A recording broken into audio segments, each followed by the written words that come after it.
레스토랑이나 대량으로 조리를 하는 쪽을 위해서 만들어진 기술이 수비드예요.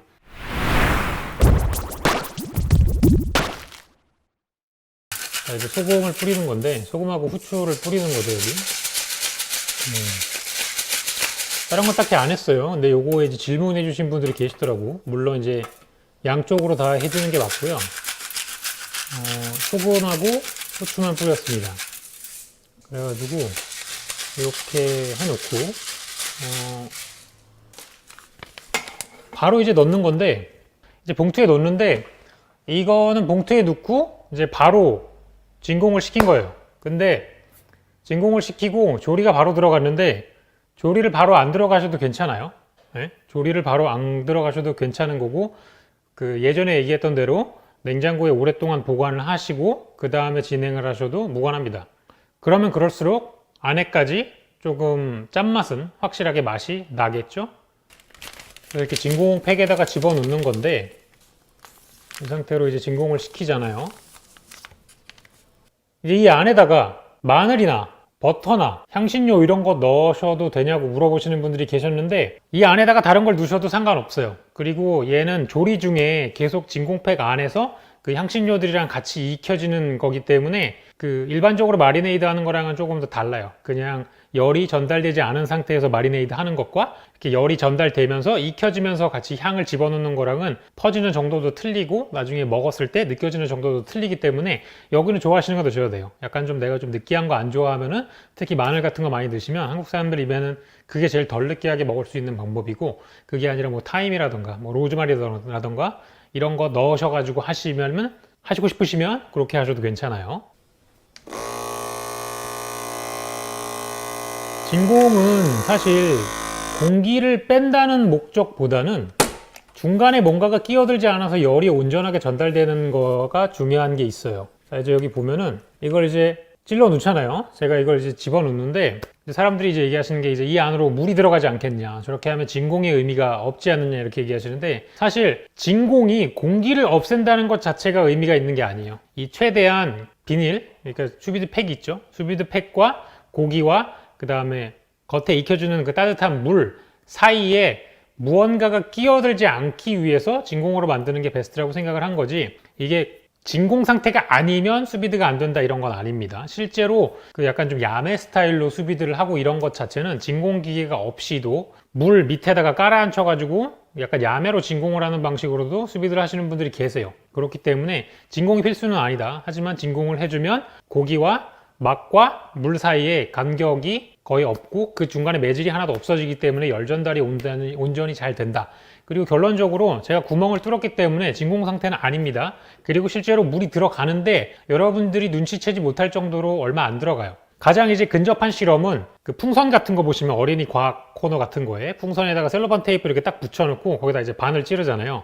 그럼 안 터지잖아요. 하지만 시간이 지나면 계속 줄어들긴 하죠. 미세하게 바람이 빠져나오니까. 하지만 그걸로 인해서 뭔가 풍선이 터질 정도로 큰 구멍이나 이런 건 아니라는 거예요. 그렇기 때문에 저렇게 수비드팩에다가 찔러도 당연히 시간이 오래 지나면 오래 들을수록 물이 조금씩은 들어갈 수도 있어요. 하지만 그 양이 굉장히 적다는 거. 그렇기 때문에 무시해도 괜찮을 정도가 된다는 거예요.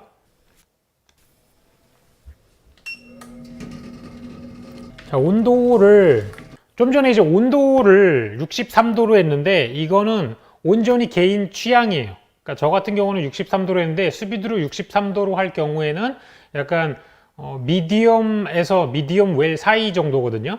웰더는 68도 정도고, 이제 그거보다는 조금 덜 된 미디엄 웰 정도인데, 이건 온전히 개인 취향이에요. 저걸 54도로 세팅을 해 두셔도 되고 57도로 세팅을 해 두셔도 되고 68도로 하셔도 되고, 원하시는 정도로 하시면 돼요. 예를 들어서 고기 같은 경우에는 조금 온도가 높아야 되는 고기들이 있어요. 요거는 나중에 질문에도 나올 거지만, 더 온도가 많이 필요한다는 거는 안에 콜라겐 성분이 많으면 많을수록 그거를 이제 젤라틴으로 변화시켜야 되는 데는 온도가 많이 필요하기 때문에 이 어깨 쪽이라던가 약간 엉치 부분이라던가 그래가지고 조금 좀 단단한 고기, 오랫동안 끓여야 되는 고기는 온도를 확 높여주셔야 되고, 그게 아니면 낮추셔도 상관없는데 지금 63도로 제시된 거는 온전히 제 취향입니다. 그래가지고 뭐 레어로 드시고 싶다 그러시면 온도 낮추셔도 되고, 이게 다 끝나고 나서 제가 그 온도 가이드를 또 보여드릴 거예요.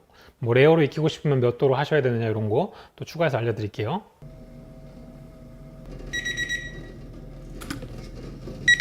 이렇게 해서 온도는 63도, 물의 온도도 63도, 그리고 제가 아까 온도계를 아까 집어넣었잖아요. 이렇게 그 온도계도 63도가 되는 순간까지 조리를 해준 거예요. 그러니까 보통은 일반적인 방법은 저거를 그냥 진공 상태에서 집어넣어요. 그 다음에 몇 분 있다가 꺼내는 방식을 택하죠. 근데 그렇게 될 경우에는 이게 오차가 굉장히 커져요. 나중에 제가 그 수비드 가이드 온도 보여드리면서도 얘기 드릴 거지만 1시간을 한 것과 3시간을 한 게 그러면 어차피 똑같이 63도 뭐 어차피 똑같이 60도 균일하게 세팅을 하게 하는데 이게 오버쿡이 되나요? 이렇게 물어보시는 분들 계세요. 오버쿡이 됩니다. 당연히. 이게 어떻게 생각하시냐면 목욕탕에 40분 동안 있는 거랑 3시간 동안 앉아 있는 거랑 제 몸은 익지 않죠. 오래 익는다고 해서 뭐 제 몸이 익거나 그러진 않지만 몸 안의 체온이라던가 몸 안의 상태는 확 달라지잖아요. 고기도 비슷해요. 아무리 온도가 유지가 되지만 1시간 한 것과 3시간 한 거는 나중에 드셔보셨을 때 질감이 틀려져요. 요거는 직접 실험을 해보시는 분들은 확실하게 아시는데 안 해보신 분들은 약간 좀 와닿지 않을 거예요. 근데 실제로 1시간, 3시간, 5시간 이렇게 차이를 두고 해보시면은 틀려요. 오래 하면 오래 할수록 부드럽긴 한데요. 껌처럼 돼요. 씹히면 그냥 뭉텅 들어가고 약간 쫄깃쫄깃한 씹는 느낌이 거의 없어져요. 그래서 막 12시간씩 할 수도 있거든요. 근데 딱 먹었을 때 그냥 약간 통조림 고기 먹는 느낌처럼 변할 수도 있어요. 굉장히 오래 하면.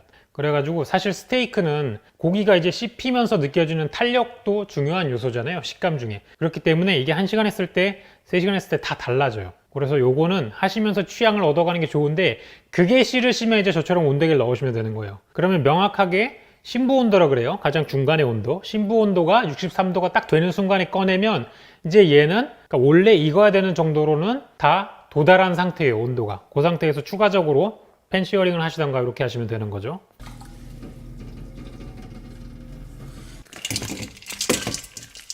자, 여기다가 이제 왜 저거를 얼음에 넣느냐. 저는 사실 이걸 약간 조금 뭔가 트릭으로 넣었어요. 왜 칠링을 하느냐. 바로 드실 거면 칠링 안 하셔야 돼요, 우선은. 근데 여러분 이제 수비드의 목적에 대해서 좀 아셔야 되는데 수비드가 나오게 된 계기가 완벽한 스테이크를 위해서 나온 게 아니에요. 수비드의 탄생 목적은 완벽한 게 아니에요. 조리의 과정을 최대한 효율적이게 만드는 게 가장 첫 번째 요소였고 두 번째는 누가 해도 균일한 정도의 스테이크를 유지하자가 가장 목표였어요. 이게 처음에 나온 거는 수비드란 테크닉 자체가 가정용 기술이 아니에요. 레스토랑이나 대량으로 조리를 하는 쪽을 위해서 만들어진 기술이 수비드예요. 왜냐하면 고기를 여러 개를 불판에다가 굽다 보면은 하나씩 조율하기가 되게 어려워요. 내가 뭐 순식간에 400개를 뒤집고 이런 게 아니잖아요. 아무리 순서대로 이렇게 한다고 하더라도 스테이크마다 어느 정도 굽는 정도의 차이가 생겨요. 근데 이 차이는 레스토랑이나 아니면 대규모로 하는 데서는 치명적이란 말이에요. 스테이크 한 개에 첫 번째 구운 스테이크와 100번째 구운 스테이크가 거의 균등한 정도의 굽기를 가지려면 어떻게 해야 될까라는 질문부터 시작한 게 수비드예요. 그렇기 때문에 이 수비드의 목적은 스테이크를 굉장히 잘 굽는 사람이 굽거나 중간 정도 하는 사람이 굽거나 둘을 데려다 놓고 요리를 해도 비슷한 정도의 완벽함을 가지고 있는 고기가 나오게 하자라는 게 최우선 과제이기 때문에 제일 중요한 거는 컨시스턴시란 거예요. 이게 균일성, 품질의 균일성이 제일 중요하단 말이에요. 그렇기 때문에 시작이 된 건데 대량 조리라고 얘기 드렸잖아요. 이거를 하고 바로 먹는 게 목표가 아니에요. 그러니까 원래는 이거는 밑준비를 위한 과정이에요. 대규모로 스테이크를 구워야 되는 데서 밑준비를 최대한 완벽하게 해놓고 재조리를 최소한으로 하는데 이 과정 중에서 수분 손실이 없게 하자 해서 태어난 거거든요. 그렇기 때문에 수비드를 한다면 기본적으로 수비드에는 대량 조리가 같이 들어가는 경우가 훨씬 더 많아요. 그리고 그게 최초의 아이디어였어요. 그래서 개인적으로 바로 이렇게 해서 드셔도 되지만 보통은 이 수비드라는 기술은 한꺼번에 10팩, 한꺼번에 20팩, 한꺼번에 30팩 이렇게 해두시고 저 상태로 오랫동안 장기 보관하면서 꺼내서 쉽게 한두 번만 칙칙해서 먹게 만들자라는 이런 거기 때문에 오래 보관하기 위한 필수 조건으로 칠링을 하는 거예요. 65도 이상으로 가열된 음식은 2시간 이내에 온도를 4도 밑으로, 25도 밑으로, 4도 밑으로 떨궈 주셔야지 세균 번식이 확 줄어요. 그렇기 때문에 그렇게 해주셔야 얘가 지났을 때 상할 확률이 줄어들고요. 오랫동안 보관을 할 수 있단 말이에요. 그렇기 때문에 차가운 얼음물에 바로 넣어줘 가지고 순식간에 온도를 15도 및 5도 및 요거에 따라서 조금 박테리아 생존하는 그 구간이 다 있거든요. 이거 이제 레스토랑이나 셰프분들은 수업 시간에 배워요, 이 온도를. Temperature Danger Zone이라고 해가지고 이 미생물이 굉장히 활성화되는 온도를 최대한 시간 내에 떨궈줘야 된다는 거에 대해서 배우거든요.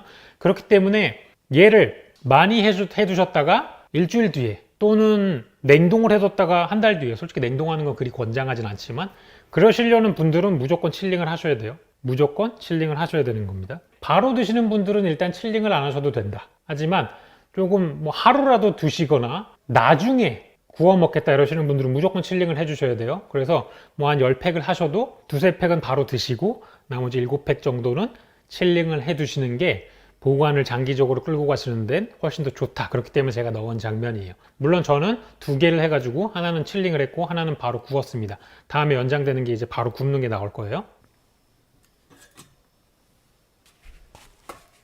자, 좀 전에 이제 스테이크 표면을 닦았잖아요. 저거는 아까 그 구멍을 낸 거에 물이 들어가서 닦은 게 아니에요. 그러니까 모든 수비드는 기본적으로 조리가 진행이 되면요, 자기 재료가 가지고 있는 수분이 밖으로 빠져나오게 돼 있고요, 재료가 가지고 있는 수분 안에서 익혀지는 게 특징이에요. 그래서 저건 뭐냐면 결국은 육즙이에요. 밖에 있던 물이 들어간 게 아니라 모든 수비드 조리 방식은 하고 나서 물이 생기고 이 물이 표면에 있기 때문에 마이야르 반응에는 치명적입니다. 그래서 수비드랑 마이야르는 좋은 사이가 될 수가 없어요. 내가 마이야르 반응을 극대화시키고 싶으시다면 수비드를 하시면 안 돼요. 아까도 얘기 드렸지만 수비드는 가장 뛰어난 맛을 추구하기 위해서 만들어진 게 아니에요. 조리의 간편화와 여러 개, 20개, 저런 거 수조만 넓으면 거의 100인분도 동시에 할 수 있거든요. 근데 이것들을 다 일일이 안 뒤져봐도 되고 100개 때려놓고 타이머만 딱 맞추면 100개가 똑같이 익어요. 그런 장점이 있는 거예요.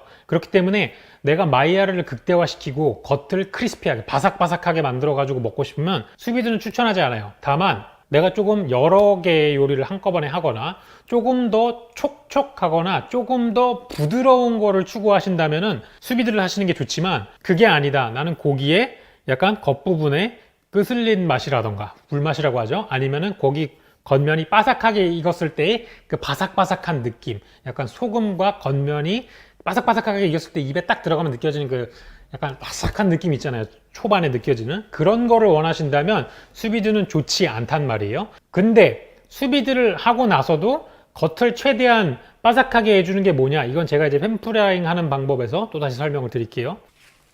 그래서 저거는 이제 고기가 가지고 있는 육즙이 묻은 걸 닦아주는 거고요. 자, 이제 팬이 왜 이렇게 울퉁불퉁한 걸 쓰냐고 물어보신 분이 계신데, 이건 아무 차이 없습니다. 그냥 아무 차이 없어요. 평평한 거 쓰셔도 되고요, 저렇게 되신 거 쓰셔도 되고, 이거는 맛을 결정하는 요소가 아니에요. 네, 그러니까 그거는 신경 안 쓰셔도 됩니다. 그냥 제가 가지고 있는 스텐팬이 저렇게 생긴 것 뿐이에요. 저게 뭐 엄청 좋다 이런 것도 아니고요, 그냥 저희 집에 스텐팬이 하나가 있는데 그냥 저렇게 생겼다, 그냥 이렇게 이해해 주시면 돼요. 뭔가 특별함이 있는 게 아니고 저걸 써야 완벽한 게 되는 게 아닙니다. 약간 오해하시더라고요. 그래가지고 그거는 아니라는 거. 그냥 제가 가지고 있는 스텐팬이 저거밖에 없어요.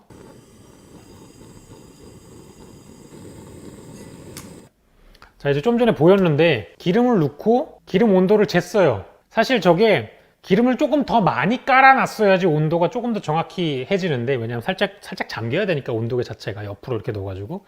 어찌됐든 최대한 비슷하게 내려고 했어요. 일단 170도에서 180도 사이로 해주면 되는데, 사실 온도계로 저런 걸 재보는 사람이 어디 있어요. 전화 이제 약간 조금, 전화 약간 좀 미쳤으니까 재는 거지, 사실 안 재잖아요. 그런 식으로 하면은 되게 정확하게 할 수 있지만 그게 안 되는 경우가 훨씬 더 허다하기 때문에, 일단은 기름이 약간 연기가 올라올 때까지, 연기가 조금 나기 시작할 때까지 데피신 다음에 그 다음에 식용유를 조금 더 첨가하시라는 거예요. 그러면 이제 식용유가 더 들어갔기 때문에 전체적으로 깔려있는 식용유랑 새로 들어간 식용유가 합쳐지면서 둘이 가지고 있는 온도가 조금 내려가겠죠. 그 정도가 이제 제가 첫 번째 스테이크 영상에서 알려드렸던 그 온도 정도를 되면은, 얘가 이제 막 타려고 해서 연기가 살짝 나려고 할 때 한 큰술을 더 넣어주시면, 기존에 있던 3큰술에다가 한 큰술 덮여진 게 이게 비열 차이 계산을 조금 하시면 약간 170에서 185도 비슷하게 나오기 때문에 그렇게 얘기 드린 거고, 그 다음에 기름을 왜 이렇게 많이 하셨냐고 얘기 드렸는데, 제가 드리고 싶은 얘기는 일단 기름은 취향이에요. 근데 이건 제 기준에서 얘기 드리는 건데, 기름을 내가 만약에 스테이크를 색깔이 골고루 나게 못 굽는다. 예를 들어서 내가 스테이크를 구우면 맨날 여기저기 약간 점박이 식으로만 색깔이 나고 나머지 부분은 다 회색이다. 이러신 분들 계세요. 아니면은 되게 얼룩덜룩하게 나온다. 근데 영상에서 본 거는 되게 균일하게 갈색이 나오는데 내가 구운 거는 되게 어떤 부분은 회색이고 어떤 부분은 되게 얼룩덜룩하더라. 그럼 기름 적게 넣으신 거예요. 그렇게 구우실 줄 아시는 분들은 기름만 조금 더 넣어도 모든 면이 다 갈색이고 이쁜 애들이 나옵니다. 그럴 수밖에 없어요. 기름을 많이 넣으면 많이 넣을수록 표면을 커버하는, 커버리지라 그러죠. 갑자기 화장품도 아닌데 커버리지 공간이 커지기 때문에 이 스테이크가 후라이팬처럼 평평하게 생기지 않았어요. 미세하게 보면 울퉁불퉁 하단 말이에요. 미세하게 안 봐도 우리가 그냥 눈으로 봐도 울퉁불퉁 하단 말이죠. 그렇기 때문에 그 부분을 다 울룩불룩한 부분을 커버해 주려면 기름이 어느 정도 바닥에 있어야 돼요. 기름을 많이 쓴다고 해서 스테이크가 그 기름을 다 먹거나 그러진 않습니다. 물론 적게 쓰는 거에 비해서는 기름이 조금 들어갈 수는 있겠지만 그 스테이크를 구우신 다음에 바닥에 기름 남아 있잖아요. 스테이크 굽고 나서 그 밑에 깔으신 기름을 스테이크가 다 스펀지처럼 먹는 게 아니거든요. 조리 과정 중에 다시 다 빠지기 때문에 많이 쓰시면은 요리 초보가 훨씬 더 편하게 조리하실 수 있고 전부 다 전면이 골고루게 하실 수 있다. 이게 누가 튀기는 거 아니냐고. 이거는 굽는 게 아니라 튀기는 거다. 근데 제가 이제 팬 프라잉이라고 써놨는데 여러분 프라잉이라는 영어 단어 뜻이 튀기는 거예요. 팬 프라잉이라는 게 기본적으로 기름을 어느 정도 깔고 진행을 해주는 거고 정말로 여러분께서 기름을 쓰기 쉽지 않으시다면 적게 쓰시면 되고요. 그거는 이제 개인 취향입니다. 말리지 않겠어요. 나는 건강을 위해서 기름을 적게 쓰신다면 마음껏 쓰십시오. 하지만 모든 면이 골고루 이쁘게 나오는 스테이크를 굽기는 쉽지 않으실 거예요. 그러니까 그런 차이는 명확하게 있습니다. 기름을 더 써주시면 더 써준 만큼 색깔 이쁘게 나오고 기름을 적게 했을 때랑 기름을 많이 했을 때랑 기름을 많이 했을 때가 큰 덩어리에 고기를 넣었을 때도 기름 온도가 떨어지는 속도가 훨씬 더 천천히 떨어지기 때문에 훨씬 더 마이야르 효과가 잘 일어납니다. 그런 차이가 있어요. 그래서 그냥 아무 의미 없이 기름을 많이 쓰는 건 아니에요. 써주면은 나중에 맛에 어느 정도는 긍정적인 영향이 있기 때문에 많이 썼습니다. 그래서 저렇게 구워주시면 되는데 여기부터는 편집이 없어요. 그러니까 이거는 나오고 나서 그대로 구워지는 시간 그대로예요. 이게 약간 한 면당 한 10초 정도예요. 그 다음에 이제 뒤집을 거예요. 뒤집어서 하나, 둘, 셋, 넷, 다섯, 여섯, 일곱, 여덟, 아홉, 열. 뒤집어야지. 자, 이렇게 해가지고 한 10초에서 12초 정도를 뒤집은 거예요. 이렇게 해가지고 그 10초씩 한 번, 10초씩 한 번, 10초씩 한 번, 10초씩 한 번 이래가지고 한 면을 20초씩 총 40초를 구워진 거예요. 이렇게 해가지고 한 면을 10초씩 번갈아 가면서 총 20초, 그 다음에 전체 통틀어서 40초를 지금 마이야르를 준 거예요. 그럼에도 불구하고 보세요. 지금 그 팬에서 했던 거랑은 중간에 약간 회색 부분이 뜬 게 보이시죠? 저게 바로 마이야르 반응에서 가장 문제가 되는 수분이에요. 아까 제가 이거 물기를 닦아주기는 했지만 여전히 고기 표면이 품고 있는 수분이 있기 때문에 잘 안 나는 거예요. 그래서 이 수비드를 한 거를 크리스피하게 하게 해주기 위해서는 불가능합니다. 이론적으로는. 저거를 다시 드라이를 시키고 이렇게 하는 과정 중에 수분이 또 손실이 되면은 그냥 생고기를 구운 것만 못하게 돼요. 그래서 수비드는 가장 수분을 보존하는 방식은 수비드를 한 다음에 꺼내자마자 바로 팬시어링을 하는 게 수분 보장에 가장 좋은데 그렇게 되면 어떻게 되냐? 고기 표면에 머금고 있는 수분이 많기 때문에 저렇게 군데군데 회색빛이 나면서 마이야르가 안 되는 부분이 생겨요. 그래서 수비드는 전면을 마이야르 발생시키는 거에는 완벽하지 않은 방법이다. 하지만 고기를 균일하게 그리고 부드럽게 익히기에는 좋은 방법이다. 하지만 수비드도 바삭하게 하려면 기름 온도를 최대한 높이시고 기름을 충분히 써주셔가지고 짧은 시간 내에 고열로 익혀주시면 된다.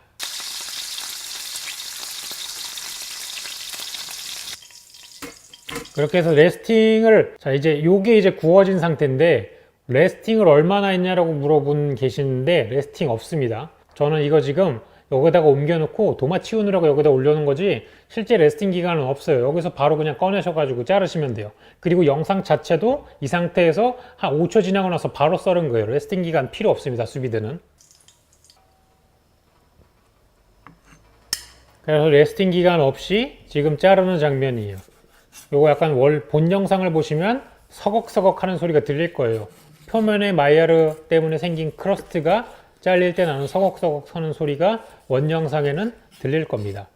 이렇게 해서 펼쳐보면은, 자, 이게 이제 수비드의 장점이에요. 여기서부터 이제 쭉 내려오면은 색깔이 이제 균일하죠. 처음부터 끝까지 색깔이 다 똑같잖아요. 그리고 층이 지질 않죠. 크러스트 부분을 제외하고는 층이 없잖아요. 이게 수비드의 장점이에요. 고기가 층이 안 생기기 때문에 레스팅이 필요 없어요. 온도가 거의 균일하게 올라가기 때문에 물론 신부는 나중에 도달합니다. 하지만 외부의 온도를 유지를 해주면서, 균일하게 유지를 해주면서 그렇게 낮은 속도로 열이 침투를 하기 때문에 겉에 부분이 막 회색으로 변하거나 고기가 층층이 생기거나 하지 않는 게 수비드의 특징이에요. 그래서 수비드는 처음에 이빨이 들어가는 부분과 나중에 이가 맞아가지고 중간에서 이렇게 씹힐 때까지 균일하게 들어갑니다. 그래서 그게 부드러움을 유지하는 거예요. 만약에 고기가 질긴 거는 처음에는 잘 들어가다가 중간이 완벽하게 안 익으면은 중간에 질겅하거든요. 그게 우리가 느끼는 고기가 질기다라는 느낌이에요.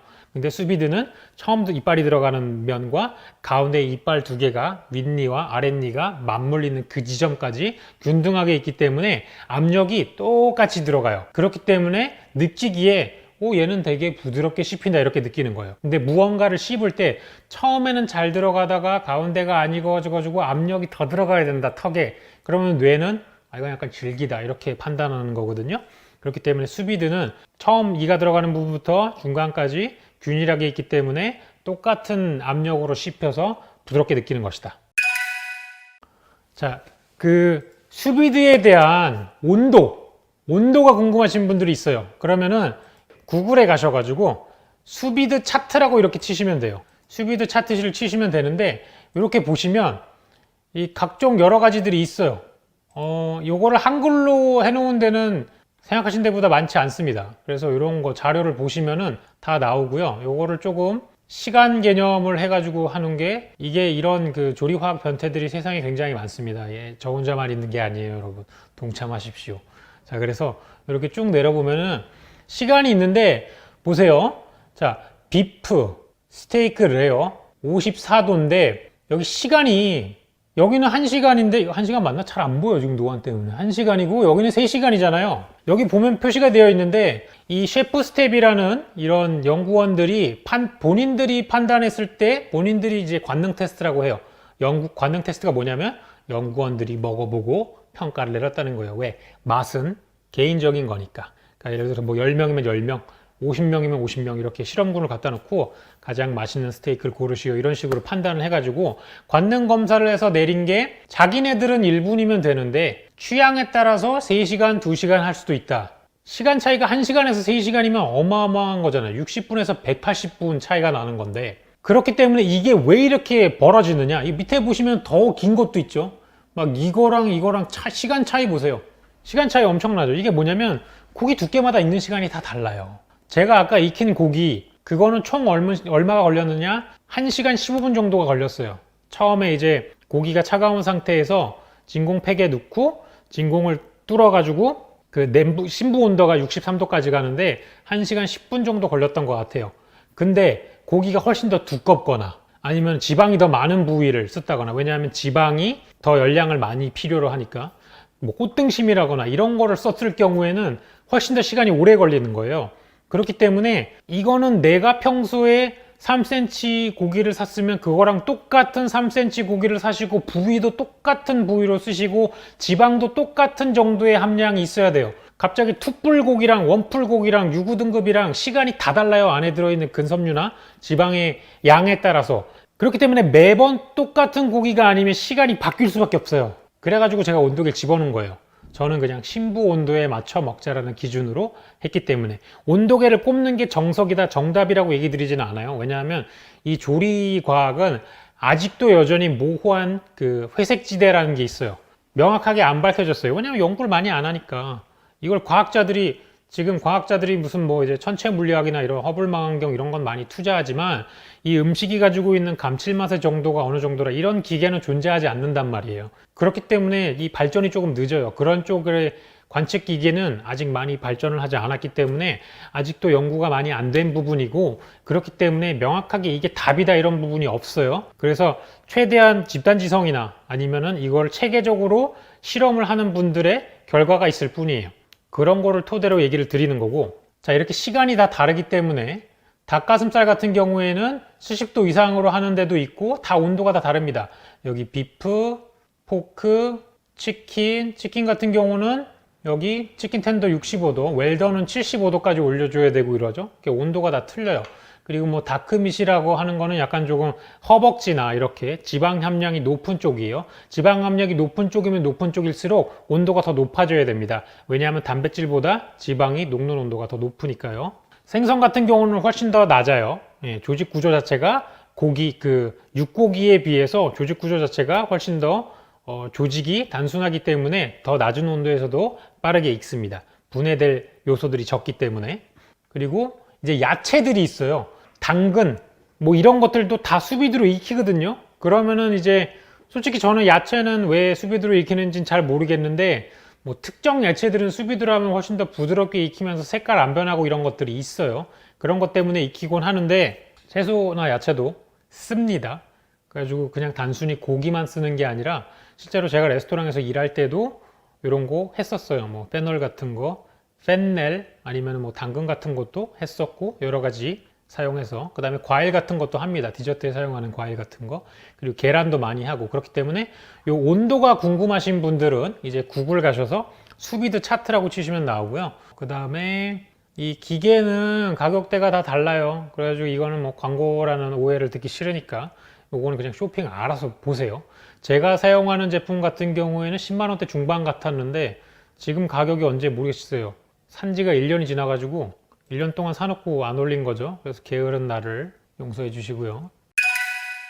자, 그래서 이제 질문인데, 질문 이제 올려주신 거를 쭉 한번 보면서 답변을 해드릴게요. 수비드는 전용 기계를 써야 하기 때문에 일반인이 접근하기 힘들다는 인식이 강한데 사실이죠. 네, 일반인이 하기에는 일단 수비드라는 단어 자체가 와닿지가 않잖아요. 저게 뭔 소리야. 요리 TV에서는 셰프들이 나와서 많이 얘기를 하는데 여전히 뭐 제가 봤을 때는 국민의 98%는 모를 거예요. 수비드가. 여기 수비드가 뭔지 클릭하신 분들은 여러분은 이제 조리 지식에 관해서 상위 2%입니다. 제가 장담할 수 있어요. 수비드를 알고 계신다. 여러분은 조리 지식에 대해서 남들보다 50% 이상 많이 알고 계세요. 네. 야매로는 즐길 수 없나요? 이게 제가 첫 그 영상 때 소개해드렸던 책에 보면은 아이스박스에다가 하는 그런 게 있어요. 왜냐? 아이스박스가 이제 내열 구조니까 온도를 유지해줘서 온도가 한 65도 되는 따뜻한 물을 둬도 1시간 정도는 60도에서 63도를 유지한다 이렇게 얘기를 하기 때문에 거기다 둬도 될 거다 이렇게 얘기를 하는데, 사실 이게 그렇게 쉽지만은 않아요. 왜냐? 처음에 60도 온도에 물을 넣어도요, 고기를 넣는 순간에 온도가 떨어져요. 열 에너지를 뺏기기 때문에. 이 수비드 기기가 그냥 물을 순환시켜 주는 게 아니에요. 가열도 같이 해주는 거란 말이에요. 그런 센서를 통해 가지고 물 온도를 정확하게 유지해 주는 거기 때문에 야매는 야매입니다. 야매대로 하실 수는 있지만 절대 기계가 하는 거랑 똑같이 될 수는 없어요. 그거는 약간 좀 무리가 있습니다. 이거를 좋아하시는 분들은 구입을 하시겠지만 그렇지 않고는 야매로 하기에는 결과가 예측 불가능이라는 거예요.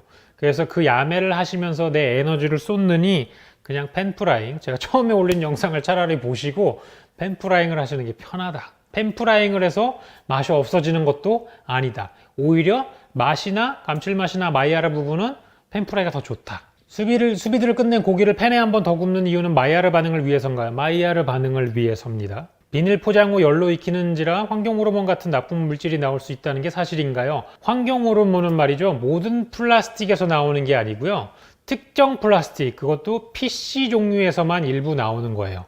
우리가 주로 사용하는 것들은 PP라고 하거든요. 폴리프로필렌. 이게 대부분의 그 예전에 환경 호르몬 때문에 파동이 한번 난 이후로는 대부분의 플라스틱 재질을 PP로 바꿨어요. 폴리프로필렌. 폴리프로필렌에서는 환경 호르몬이 검출되지가 않습니다. 그렇기 때문에 이런 수비드 팩으로 나오는 애들은 국내에서 식약처 허가를 다 받은 제품만 출시가 되고 있고, 그렇지 않은 것들도 다 폴리프로필렌이에요. 만약에 환경 호르몬이 나오는 거를 누가 팔고 있다를 하시잖아요. 신고를 하십시오. 불법이니까. 구멍 뚫고 물에 넣고 익힐 때 물 들어가도 상관없나요? 물이 아까 얘기 드렸잖아요. 풍선처럼 바늘을 그 풍선에다가 셀로판 테이프 붙여놓고 바늘 하면 안 터지잖아요. 하지만 하루 지나면 빠져 있죠. 그래서 물이 들어갈 수도 있고 육즙이 새어나올 수도 있지만 그 양이 굉장히 미세하다. 실제로 제가 익혔을 때도 뭐 육즙으로 인해서 안에 끓이고 있는 물이 탁해지거나 그런 것도 없었고요. 나중에 익히고 나서 안에 물이 흥건히 들어가지도 않았어요. 진공은 안 풀리나요? 진공은 풀리죠. 구멍을 냈으니까. 하지만 진공 자체가 중요한 게 아니더라고 아까 초기에 설명을 드렸죠. 근데 이 단어 자체는 수비드란 게 이제 수는 뭐 언더 뭐뭐의 영향 아래에서 약간 이런 뜻의 불어고요. 비드는 진공이에요. 그래서 진공된 상태에서란 게 원래 수비드의 특징인데 이게 그 진공 자체의 의미가 있는 게 아니라 아까도 얘기 드렸지만 고기와 포장과 물 사이에 최대한 중간에 끼어드는 매질이 없게 해가지고 이 물의 온도가 막을 통해서 온전히 고기에게 전달되기 위함이다 라는 거 알려드렸고요. 소금 후추 뿌리고 바로 익히나요? 삼투압으로 소금 내부 침투 기다리기는 안 하나요? 하셔도 되고 안 하셔도 됩니다. 근데 제가 오리지널 스테이크 영상에 알려드렸다시피 그 소금을 뿌리시고 바로 구우셔도 되고요.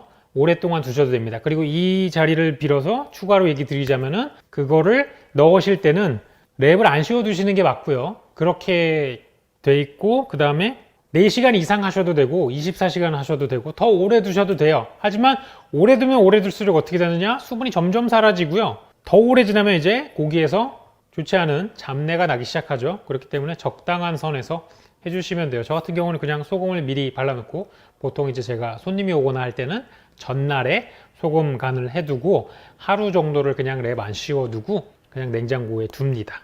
그렇게 하는 게 이제 제가 하는 방식. 이게 뭐 완벽한 건 아니지만 제가 하는 방식. 시어링하고 수비드 하는 거랑 수비드하고 시어링 하는 거 차이가 있나요? 시어링을 하고 수비드를 하는 건요. 시어링을 하는 의미가 없어지는 거예요. 그러니까 시어링의 의미는 결국은 겉면에 크러스트를 만들기 위함이잖아요. 물론 시어링을 하면은 겉면에 생긴 마이야르 반응을 다시 육즙으로 끌어내가지고 고기 안으로 집어넣거나 이런 걸 할 수는 있는데 이 수비드에서 시어링이 가는 역할은 겉부분에 크리스피한 바삭바삭한 식감을 주기 위함이 더 크기 때문에 시어링을 하고 수비드를 하는 방식은 그다지 뭔가 효율적이진 않습니다. 차라리 시어링을 하고 뭔가를 하시려면은 나중에 소개해드린 리버스 시어링을 하시면 되는 거예요. 그거는 시어링을 먼저 하고요. 굉장히 저온에 오븐에 둬가지고 나중에 안을 익히는 방식인데 그거는 이제 나중에 기회가 되면 제가 또 영상 만들어 드릴게요. 뒤집는 주기가 이전 스테이크 굽기 영상보다 짧은 이유가 뭐냐 이렇게 물어봐 주셨는데 짧은 이유는 이미 속이 다 익어 있으니까 오래 익힐 필요가 없다. 겉에 색깔만 나면 끝이다. 그렇기 때문에 짧은 거예요. 수비드 스테이크 이런 거 추천하시는 부위가 따로 있나요? 기본적으로 수비드 스테이크로 추천하는 부분은 기름기가 많지 않은 부분이에요. 그리고 콜라겐이 많지 않은 부분. 그렇기 때문에 정리를 하자면 기름기가 적고 연한 부분, 그런 부분 안심이나 뭐 등심, 꽃등심은 기름이 너무 많아지니까 안심이나 채끝 등심 정도를 추천을 드리고요. 그 이상 뭐 프라임 등심 쪽이나 아니면은 꽃등심이나 이쪽으로 가가지고 좀 지방, 마블링이 많아지기 시작을 하면은 수비드로 했을 때는 맛이 감칠맛 성분이 완벽하게 나타나지 않아요. 그래가지고 가급적이면 마블링이 적은 애들 그리고 기름기가 적은 애들을 부드럽게 드시는 데는 좋지만 마블링이 많거나 기름기가 많은 애들을 고소하게 드시는 방법은 아니다. 이 정도로 정리해 드리고 싶네요. 온도계 없이 익은 정도를 알아볼 수 있는 방법이 있나요? 하셨는데 이거 없습니다. 이거는 약간 그런 특이한 능력을 가지고 태어나셔야 돼요. 약간 그 엑스맨이시거나 그래야 되는 거기 때문에 온도계 없이는 알 수가 없습니다. 온도계 없이 이걸 알 수 있는 방법이 있으면 제가 여기서 지금 유튜브를 찍고 있지 않아요. 어디 가가지고 대단한 일을 하고 있을 겁니다. 다른 영상들 보면 수온과 넣어두는 시간이 다르던데 요건 아까 제가 차트로 보여드렸죠. 모든 재료마다 익히는 정도마다 수온과 넣어두는 시간이 달라요. 요거는 자기 취향이 맞는 거를 찾으셔야 돼요. 수비드 검색해보면 전부 육류에만 사용되는데 혹시 다른 쪽으로 적용이 안 되는 걸까요?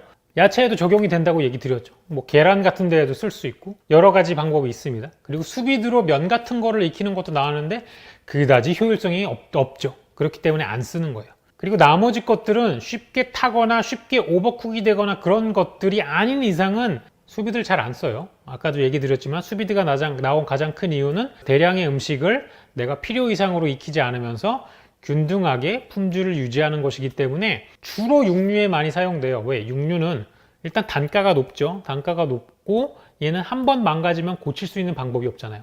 한 번 더 익어버리면 되돌릴 수가 없기 때문에 주로 육류에 사용되는 거예요. 실패를 줄이기 위해서. 각 고기별 적정 수비드 온도와 시간, 이건 아까 제가 차트를 보여드렸고, 필요하신 분들은 구글 가셔서 수비드 차트 영어로 검색하시면 정말 많습니다. 정말 많아요. 한번 보시면 도움이 되실 거고, 그걸 무조건 따라하지 마시고요. 한번 해보시고 취향이 안 맞으면 온도를 낮추시거나 올리시거나 조절을 하십시오. 입맛이 사람마다 다 다르기 때문에 모두를 위한 레시피는 원래 없어요. 기름을 꽤 많이 쓴 이유 제가 아까 얘기해 드렸고요. 63도에서 얼마나 유지해야 되는가? 온도계가 63도를 딱 치는 순간 조리를 안 하셔도 돼요. 더 부드럽게 드시려면 더 하셔도 되지만 그만큼 씹는 맛, 이 고기가 가지고 있는 탄력, 이거는 오래 할수록 줄어든다라는 거예요. 오버쿡 되지는 않는가? 그러니까 오버쿡이라는 게 내가 원하는 것보다 더 익는 거잖아요. 그러니까 내가 원하는 것보다 더 익지는 않지만 식감이 점점 무너지는 거예요.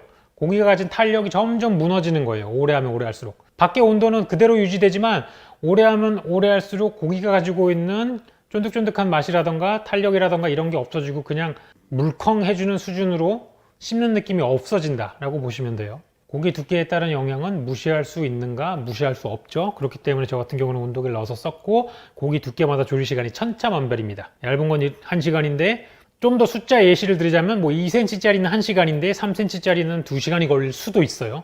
고기의 크기나 이런 거에 따라 다 다르기 때문에. 오늘 올라온 수비드 스테이크가 맛있었나요? 1위 동영상이 스테이크가 맛있었나요? 둘 다 맛있었습니다. 근데 저는 개인적으로는 수비드가 괜찮았어요. 네. 고기가 더 맛있었나? 그럴 수도 있죠. 똑같은 고기를 쓴 게 아니기 때문에 이거에 대한 관능평가를 내려드리기가 애매해요. 물 끓이다가 온도계 63도 유지되게 불 조절하면 안 될까요?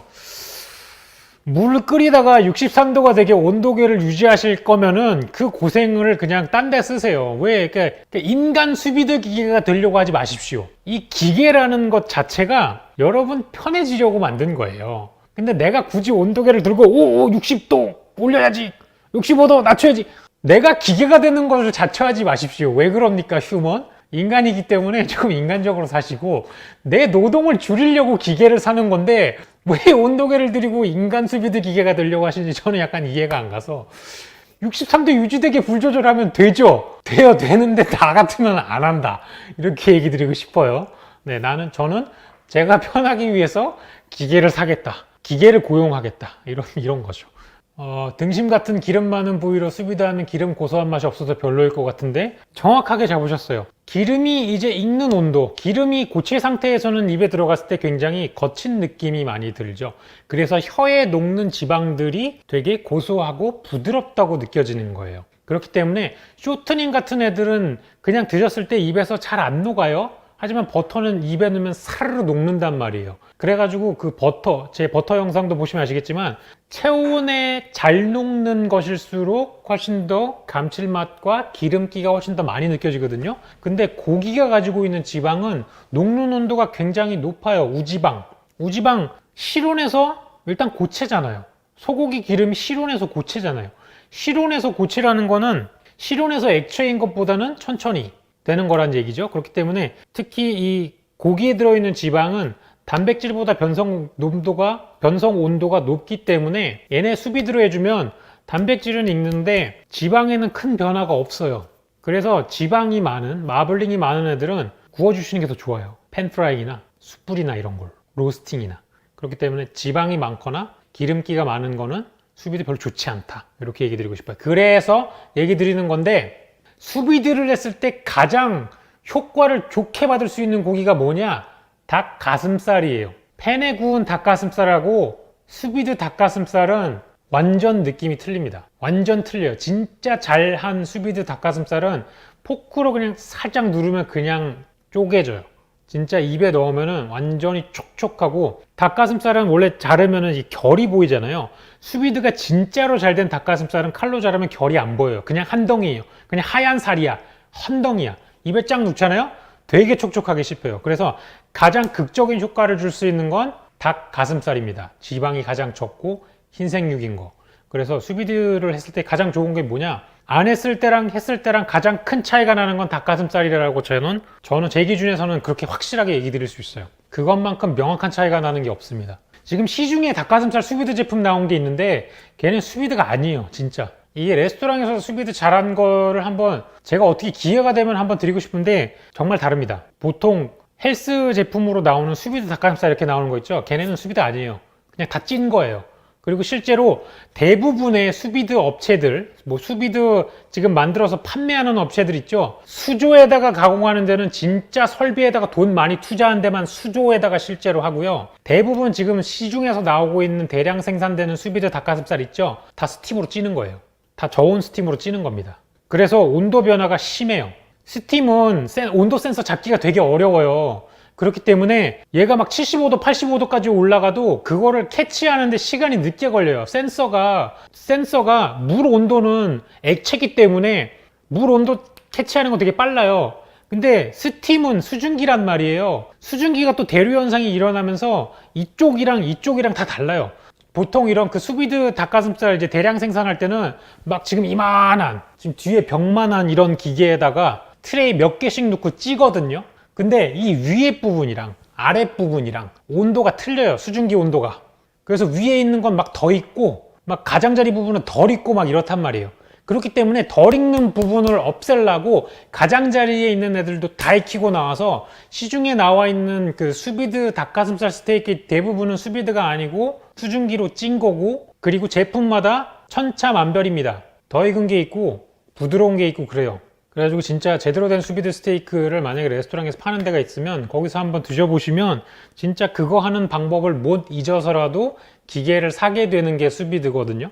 근데 시중에 나와 있는 것들이 되게 조금 맛이 없게 나와서 수비드에 대한 인식이 그다지 좋지가 않아요. 왜? 저는 국내에서 수비드 그 닭가슴살 1호로 나온 거를 제가 개발에 참여를 해봤기 때문에 이 업체들이 어떤 기계를 쓰는지 잘 알고 있어요. 그래가지고 제가 했던 데는 처음엔 스팀으로 하다가 도저히 퀄리티가 안 나와가지고 나중에 수조를 다 만들었거든요. 근데 그 수조 만드는데 돈이 어마어마하게 들어요. 그래서 투자를 잘 안 해요. 그래서 시중에 나와 있는 대부분의 수비드가 찐 방식이라는 거, 이렇게 실제 기계 써가지고 한 거는 큰 차이가 좀 있습니다. 그건 좀 아쉬운 부분이에요. 그런 게 잘 나와야 사람들이 수비드 되게 맛있네 이렇게 느끼는데, 대량 생산 제품이 그렇게 죽 써버리면은 이게 수비드에 대한 인식이 별로 안 좋거든요. 먹어봤는데 별로야 이러면은 거기서 이제 싹 죽는 거니까 그건 좀 아쉬운 부분이긴 합니다. 그러게요. 이해는 되는데 수비드란 말을 쓰지 말아야 되는데 이제 마케팅 포인트로 쓸 수밖에 없어요. 부드러움의 대명사로 이제 쓰는 거죠. 좀 아쉬운 부분이지만 어쩔 수 없어요. 보통 수비드 스테이크 하면 12시간이나 하루 등등 오래 익히는 경우가 많던데 짧게 할 수는 없나요? 써주셨는데 짧게 할 수도 있어요. 제가 한 거는 하나만 있기 때문에, 그리고 얇은 거기 때문에 1시간이면 끝났습니다. 고기를 통으로 하거나 큰 거를 하거나 조금 더 부피가 커져가지고 뭐 안심 한 채를 하거나 이러면은 뭐 8시간, 10시간 이렇게 하는 경우가 있지만, 이거는 심부온도 꼽고 짧게 하시면 얼마든지 짧게 하실 수 있어요. 닭가슴살 같은 거는 짧게 하면 45분도 됩니다. 집에서 지퍼백과 냄비만으로 수비드를 할 수 있는지도 궁금합니다. 하실 수는 있겠죠. 하지만 노동력이 너무나 많이 필요하다는 거, 그리고 온도계 들고 계속 불 조절하셔야 되는데 아까도 얘기 드렸지만 별로 추천하고 싶지 않다. 레스팅 시간은 얼마나 해요? 수비드는 시어링 시간이 얼마 안 되면 레스팅을 안 하셔도 된다. 제가 아까 얻는 결과물은 1시간 10분 정도를 했고, 시어링은 통 합쳐가지고 10초, 10초, 10초, 10초 해서 40초를 했습니다.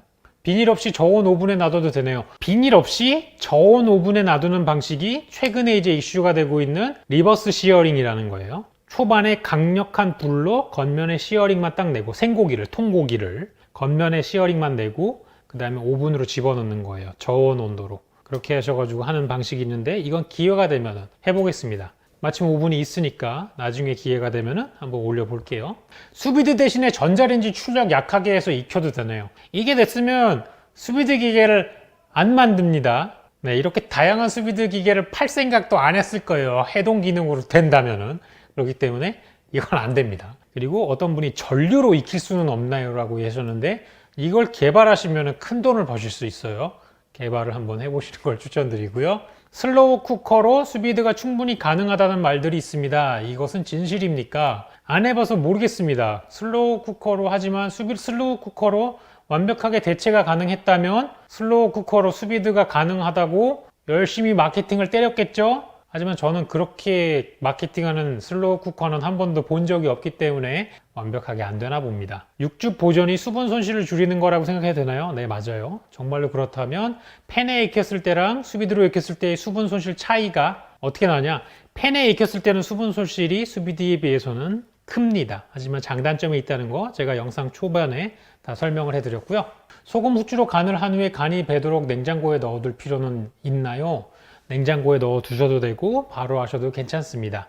조금 더 내가 시간을 들이고 공을 들일 시간이 있으시다면 두시는 것도 괜찮습니다. 한 하루 정도, 24시간 정도만 해주시는 거면 충분할 것 같아요. 그 이상 하시면 그다지 좋지 않습니다. 왜? 고기 상태도 변질될 뿐더러 잡내가 날 수도 있으니까. 육즙 보존을 위한 다른 조리법이 있다면 알려주세요. 알려드렸죠? 수비드가 있고 그 다음에 리버스 시어링이라는 기법이 있습니다. 그거 외에는 뭐 물에 데친 포칭이라던가 이런 게 있을 수도 있겠죠. 하지만 그거보다는 수비드가 더 좋은 방법이니까 굳이 안 좋은 방법을 추천드리지는 않겠습니다. 저온으로 초벌해 놓고 몇 시간 있다가 구워도 될까요? 가능합니다. 이게 레스토랑에서 전체 조리 시간을 짧게 하기 위해서 나온 거예요. 수비드란 것 자체가 보통 생고기 두꺼운 거를 웰던으로 익히려면 오븐에서 40~50분을 둬야 되는데 그 시간 동안 손님이 기다리는 걸 최소화하기 때문에 최소화하기 위해서 기본 뭐 레어나 미디움 레어 정도까지는 미리 수비드를 해놓고 고객의 요청에 따라 추가로 더 익히는 걸 하는 거기 때문에 저온으로 초벌해 놓고 몇 시간 있다가 구우셔도 됩니다. 하지만 몇 시간 있다 구우실 거면은 끝나자마자 바로 얼음물에 넣어가지고 세균 배양을 줄여달라는 게 아까 제가 얼음을 넣었던 이유고요. 올리브 오일과 허브를 같이 넣어 익히는 경우가 있던데 맛의 차이를 크게 일으킬까요? 저는 솔직히 허브나 이런 거 넣으면은 수비드는 마리네이드랑은 조금 다르게 수비드를 했을 때랑은 조금 더 있는 것 같아요, 효과는. 그런데 저는 차라리 다 익히고 그냥 위에다가 허브 오일을 뿌려 먹거나 그렇게 하는 것도 나쁘지 않다고 생각하거든요. 굳이 허브 오일을 넣어서 하실 필요는 없다. 그냥 허브 오일만 따로 만들어 두셨다가 뭐 살짝만 이렇게 위에 뿌려 주셔도 향이 훨씬 더 향긋한 향이 나니까 그런 향을 즐기실 용도라면은 고기를 다 익히신 다음에 위에 살짝 표면에 뿌려 주셔도 좋지 않겠나 라고 생각을 해요. 순순히 향에 의한 거라면. 자, 이제 여기 보면 우리가 흔히 불리는 육즙이란 도대체 무엇인가 라는 게 있는데요. 육즙은, 육즙 얘기를 하기 전에 핏물 얘기부터 할게요. 우리가 흔히 고기에 핏물을 빼야 된다 이런 얘기 하죠. 그건 다 잘못된 얘기예요. 사실 고기는 도축이 되고 도축이 된 이후에 판매되는 전 과정에서 이미 고기가 가지고 있는 피는 다 뺍니다. 그러니까 고기가 피를 머금고 있는 상태로 절대 진열대에 올라가지 않아요. 여러분, 마트 진열대에 있는 고기들은요, 어떤 고기를 불문하고요, 피가 다 빠진 애들입니다. 그럼에도 불구하고 이제 포장대에 보면은 빨간 물들이 이렇게 나와 있잖아요. 그 빨간 물들은 뭐냐면 단백질에 있는 미오글로빈이라는 게 있어요. 그 단백질 성분 중에 하나인데 그 미오글로빈이 고기에 있는 수분과 결합을 하면요, 분홍빛을 가집니다. 그게 빨갛게 보여서 웻 에이징 되는 과정 중에 생기는 마이오글로빈 워터가 그 미오글로빈 물이 피처럼 보이는 거예요. 그리고 웻 에이징과 드라이 에이징에 대해서 궁금해 하시는데 드라이 에이징은 말 그대로 그 표면을 건조시키면서 숙성을 시키는 거고요. 웻 에이징은 굉장히 대단해 보이지만 마트에 있는 모든 포장고기가 웻 에이징입니다. 수분이 날아가지 못하게 랩으로 싹 다 웻 에이징이에요. 웻 에이징 중에 나오는 게 여러분이 흔히 잘못 알고 계시는 핏물이라는 거예요. 웻 에이징 중에는 고기에 있는 수분이 빠져나오면서 그 수분들이 고기에 있는 미오글로빈이라는 단백질 분자랑 결합을 해가지고 분홍색으로 보여서 그 분홍색 물들이 이제 고기에서 빠져나와서 피 해서 그 포장 주변에 이렇게 번지는 거예요. 그래서 핏물이라고 보이고 사람들이 그걸 핏물이라고 잘못 생각하고 있기 때문에 밑에 그 고기 육즙을 빨아들여주는 그런 포장재를 같이 넣어서 고객 입장에서는 얘가 핏물이 없게끔 보이는 거예요. 근데 그 포장재를 깔아주면 뭐가 안 좋은지 아세요? 고기가 가지고 있는 수분도 포장재가 뺏어버려요. 그래서 포장대에 오래 있고 그 패드에 오래 앉아있는 고기는 나중에 드셔보시면 드라이해집니다. 그래서 그 패드가 사실 원래는 없는 게 가장 고기가 좋은 건데 그게 있으면은 밑에 시뻘건 물 때문에 사람들이 이게 고기가 핏물이 있어요, 지저분해요 이렇게 인식이 가기 때문에 밑에 패드를 까는 건데 사실 그 패드는 고기의 수분을 뺏는데 아주 톡톡한 역할을 할 뿐이지 걔가 뭔가 맛에 좋은 영향을 주진 않아요. 그냥 우리가 눈으로 봤을 때 깔끔해 보이게 하는 효과만 있지 실제로는 시간이 갈수록 고기가 말라지게 하는 역할밖에 안 합니다. 수비드가 핫플레이트에서도 가능하느냐? 불가능합니다. 네, 온도 유지가 안 돼요. 왜냐? 핫플레이트는요 그 열판의 온도만 일정하게 유지시켜 주는 거지 끓이고 있는 물건의 온도를 일정하게 유지해 주는 게 아니잖아요. 예를 들어서 물도 약불에 둬도 계속 끓는 거 아시죠? 네, 약불에 뒀다고 해서 안에 있는 물의 온도가 60도로 유지되는 게 아니에요. 그냥 그 불꽃의 온도가 그거를 유지하는 거고, 핫플레이트도 그 열판의 온도가 균일하게 유지해 주는 거지, 그걸 데피는 것 자체를 유지해 주는 게 아니란 말이에요. 그 개념을 정확하게 알고 계시면 불가능하다는 걸 아실 거예요. 네, 핫플레이트에는 센서가 없으니까. 자, 15초에 한 번씩 뒤집어서 1분간 굽고 완성하는 것 같은데, 버터 넣어도 되나요? 버터 넣으셔도 돼요. 아까 제가 40초 동안 시어링하는 기간 동안에. 수비드로 해도 고기 사이사이 지방이 녹나요? 잘 안 녹아요. 그래서 지방이 많은 거는 제가 거듭 얘기해드리지만 펜시어링이나 화로나 다른 방식을 쓰시는 게 좋다. 웻 에이징이 수비드를 말하는 건가요? 아니요. 웻 에이징은 별거 없고요. 마트에서 사시는 모든 고기가 웻 에이징입니다. 랩이 되어 있다. 수분이 못 날아가게 처리가 되어 있다. 패키지 안에 들어있다. 다 웻 에이징이에요. 별거 없습니다. 63도면 미디엄 웰 정도인 것 같은데 저는 생각보다 뻑뻑하던데 제가 잘못 조리한 건가요? 잘못 조리를 하셨을 수도 있지만 고기가 퍽퍽한 고기였을 수도 있고요. 여러 가지 요소가 있습니다. 그렇기 때문에 이거는 한 번 해봤다고 해서 실망하고 그러지 마시고, 사실 요리를 한 번 해가지고 잘 나오는 게 중요한 게 아니에요. 요리를 잘하는 요리사의 기준은요, 한 번 해서 대박 나는 게 잘하는 요리사가 아니고요. 요리를 10,000개를 했을 때 10,000개가 맛이 똑같은 사람이 잘하는 요리사입니다. 그래서 미슐랭이나 이런 거의 평가 기준에는 항상 높은 배점을 차지하고 있는 게 맛의 일관성이에요. 내가 1월 달에 손님이 없을 때 방문했을 때의 레스토랑에서 주는 맛과 7월, 7, 8월 달에 휴가철에 손님이 너무나 넘칠 때 레스토랑에서 파는 그 맛이 균일해야 별 3개를 줍니다. 균일성이 맞지 않으면 별은 1개조차도 주지 않아요. 잘하는 요리사는 여러 번 해봐가지고 평균을 높게 유지하는 사람입니다. 팬으로 구울 때보다 수비드로 조리했을 때가 육즙이 많이 흘러나온다고 하셨는데, 이거는 육즙을 많이 머금고 있으니까 많이 흘러나오는 거겠죠? 레스팅을 조금 덜 해주셨을 수도 있고, 시어링을 너무 오래 하실 수도 있고, 수비드 자체는 꺼내자마자 자르시면 원래 육즙이 안 나와야 정상입니다. 제 생각에는 시어링을 조금 더 오래 하셨거나 아니면은 냉동육을 급하게 해동하셔가지고 하셨을 때 수분 손실이 커요. 수비드 작업 중 물 위로 뜨는데 냅둬도 상관없을지, 아니면 무거운 걸로 푹 담기게 눌러줘야 하는지, 적어도 모든 면은 다 잠겨 있어야 됩니다.